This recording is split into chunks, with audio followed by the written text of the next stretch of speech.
In this video, I'm going to take you note for note through a cool fingerstyle 12-bar blues in E. Let's get to it. 1, 2, 3, 4.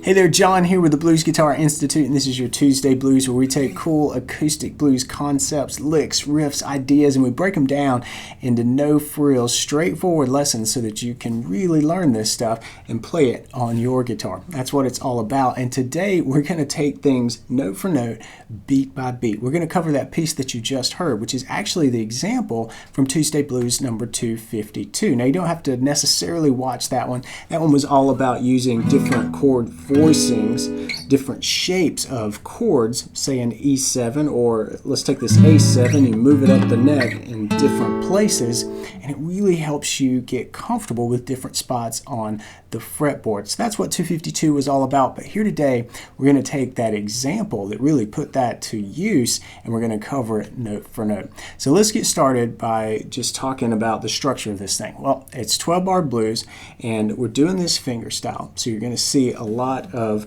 the thumb just keeping that steady beat. This is what we would call steady bass, dead bass, but it's really just the bass gets that quarter note pulse with the thumb, okay? And then you move through the chords, and we'll do that in a typical traditional 12-bar pattern. I'll be sure to point that out as we change through chords as we're going through the instruction, okay? Key of E, so our chords are going to be E or E7, and we could play this in different spots on the fretboard, as I'll point out.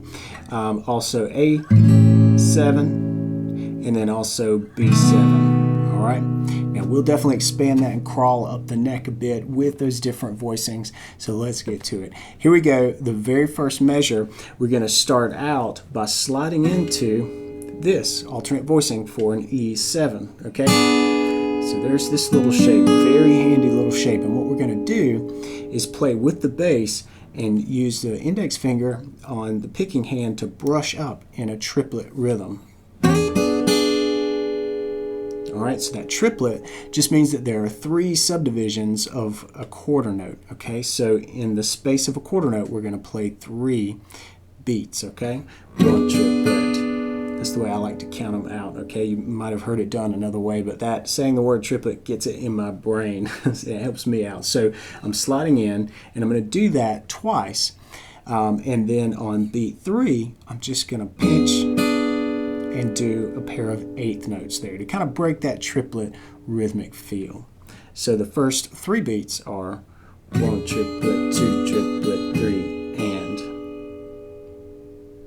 Then we hit the bass by itself, and that's the open 6th string. And then for the very last moment of bar 1, we're going to do a very quick hammer-on. Kind of think of this as like a pickup note as we head into the next measure, bar 2.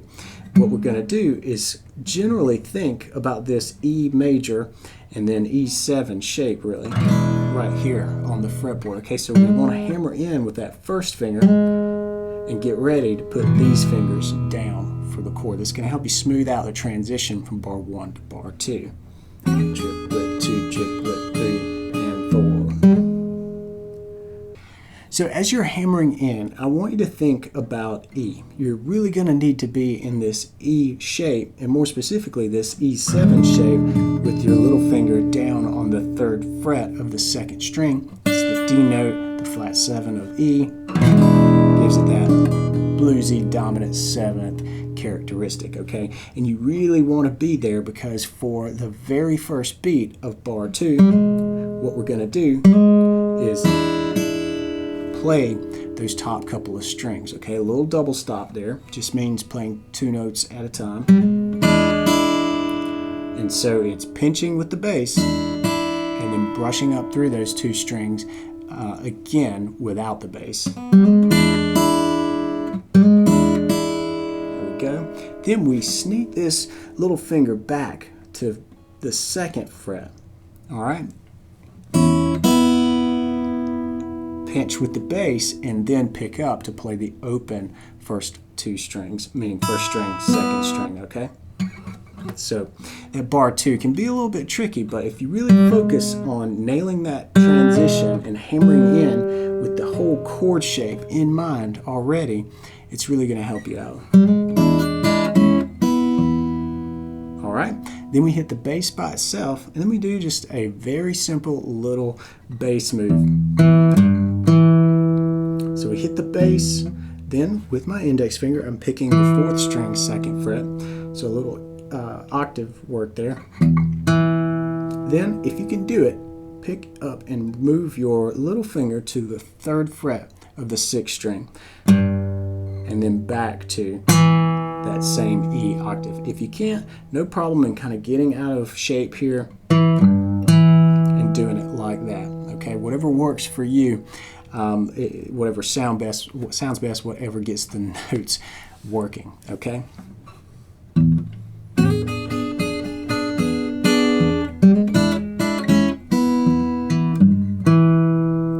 All right, for the next pair of bars, bars 3 and 4, it really kind of pulls back from the idea that we established in bars 1 and 2, okay? There's just one real small modification, and it happens in the first beat of bar 3. All right, instead of launching right into the triplets like we did before in bar 1, what we're going to do is hit the open 6th string for the first beat by itself, and on the and of that beat, beat 1, hit the open 1st string, okay? And here again, come on through and hit the open 2nd string as well. It'll sound pretty good. Then what we're going to do is play one set of triplets. Now we're at beat 2. So we really just kind of replace that first set of triplets in beat 1, bar 1 with this. And beat 1, bar 3, okay? Then continue as usual.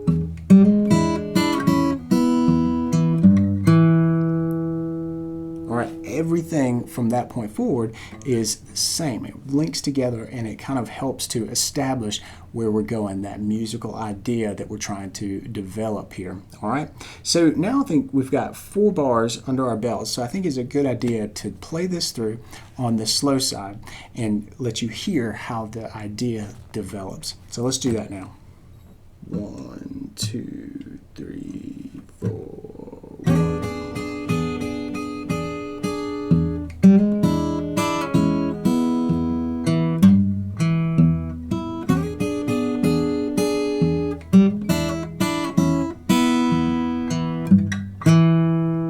All right, I did something a little sneaky right there at the end of bar 4. I played the same notes, but I'm trying to set myself up for a transition. Sometimes it's these little things that make chord changes go a lot smoother, okay? And what I did was, while we were doing this before, we played this lick by just kind of planting that E chord shape down and not moving out of it. Well, now I'm going to A. So what I can do is use that moment in time when I'm bending and just kind of playing that, that 3rd fret on the 6th string, that G note, to get out of that. Notice how these 2 fingers just kind of come up off the fretboard and make room for that index finger to come down there. All right, but now I'm in a great position to play this A chord, okay? So now let's move on and check out what we're going to do over the A chord. There's 2 bars of A here. So this is going to be bars 5 and 6. And I'll play into it from that little bass move.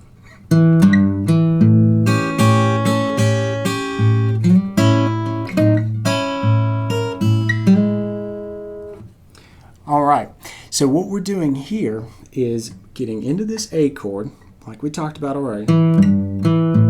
We hit the bass by itself, and then we do some brush ups, top 3 strings, okay? And when I say top, this is the top, the treble side of the guitar, okay? The lighter 3 strings, strings 1, 2, and 3 in this case, okay?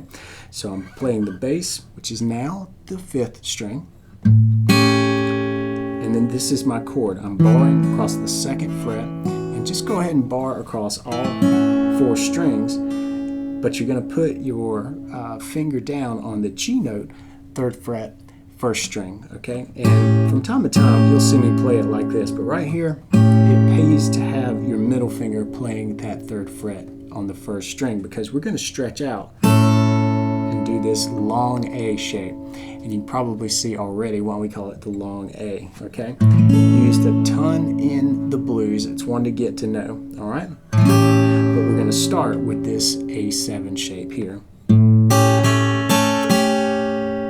Doing those brush ups, and we'll reach up and catch that A note on top, giving this a real nice solid A sound. So let's get into this.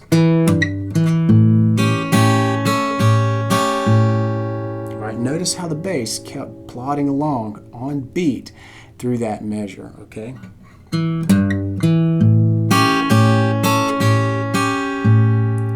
On beat 4, we hit the bass by itself, and then on the end, we reach to the 4th string with the index finger and slide up to the 5th fret. This is where we're going to start splitting the chord voicings, these chord shapes. We're going to move from this up to this shape here, okay? And we covered this in a few different lessons, but if you're not familiar with this version of an A7, it's a handy one to know. You probably already know this D chord shape here, but move that, shift that down a string set so that you're on 4, 3, and 2, and then you've got really the guts or the shell of a 7th chord, all right, that you can move around. And if you move it to the 5th fret, where your index finger is on the 5th fret, then you've got an A7, all right? So a very cool, useful, movable mini chord shape for our 7th chord. So we're gonna hit that.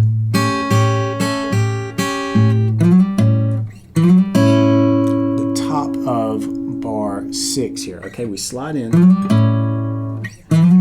and when we get there, we're going to pinch with the bass and the index finger. The index finger is going to drag through strings 2 and 3 here.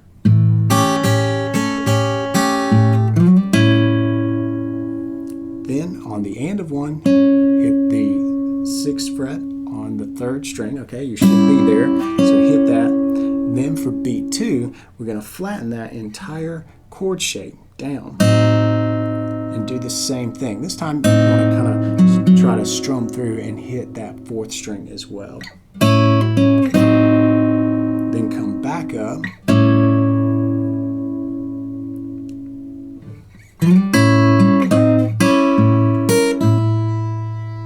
Now here we've pinched. Here we go, and of 3, and then we pinch on the 5th string and 1st string, and then what we're going to do is hammer back into our E. Okay, so this hammer on happens at the very end of bar 6 on our way to 7. Okay, 7, we're moving back to E.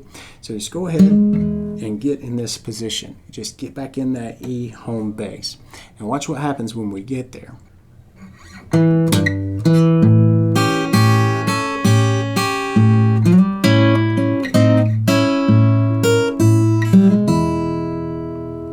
All right, now played through the chord change there because I want you to see where we're going, and we're going to use that same move right at the end of bar 6 where we finish up on the A chord. We've done this, right? This deal. Then on the very last beat, the and of 4, we're going to do that hammer on and move ourselves back into E. Here what we're going to do is the hammer on, the bass, and the open string before jumping into, you guessed it, a set of triplets. All right. Then what we're going to do is that same move. So I want to make sure that we get this right. So let me play through our A chord, transition to E, and let you see how the parts, which we've already covered, fit together. Okay? So here we go, starting with our A chord.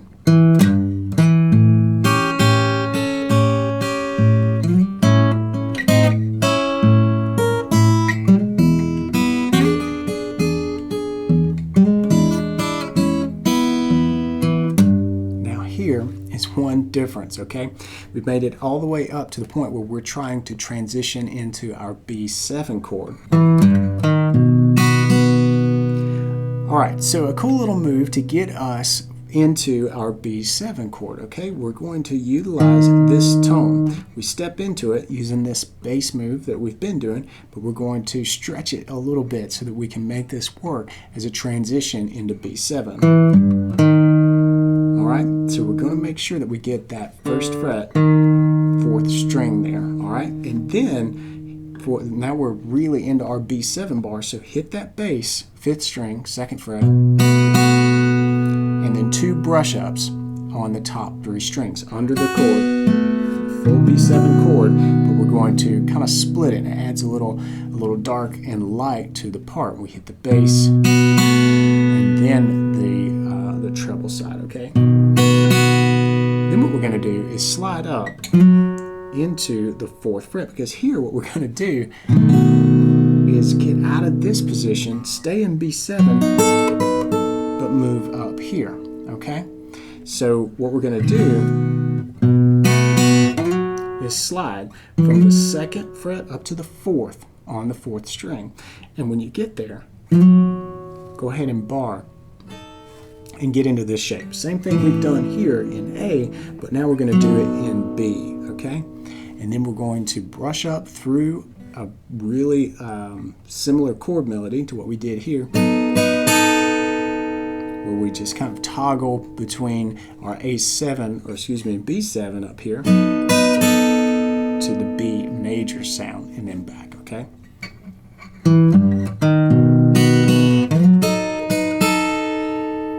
Alright, and from here what we do is walk into our A7, alright? So I'm just on the 4th string. We're going to do a lot of work here on the 4th string. So move into that. Then you're going to hit the rest of that chord, that little shell A7 chord. Then we keep walking up that 4th string.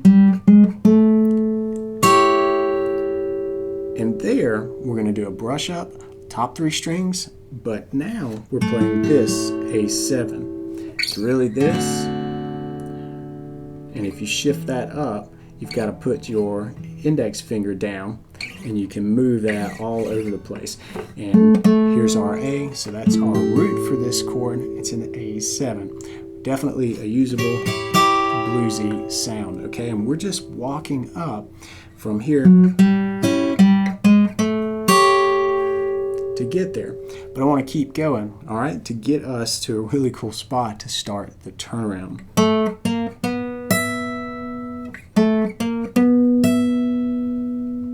All right, so let's take a look at that climb and how we're moving from this B7 all the way up here to start our turnaround. And then we'll cover the turnaround.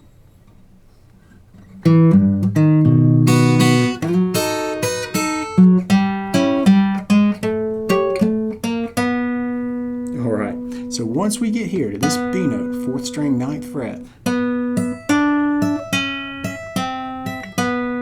we're going to do this move, which is a classic blues turnaround. Think Robert Johnson move,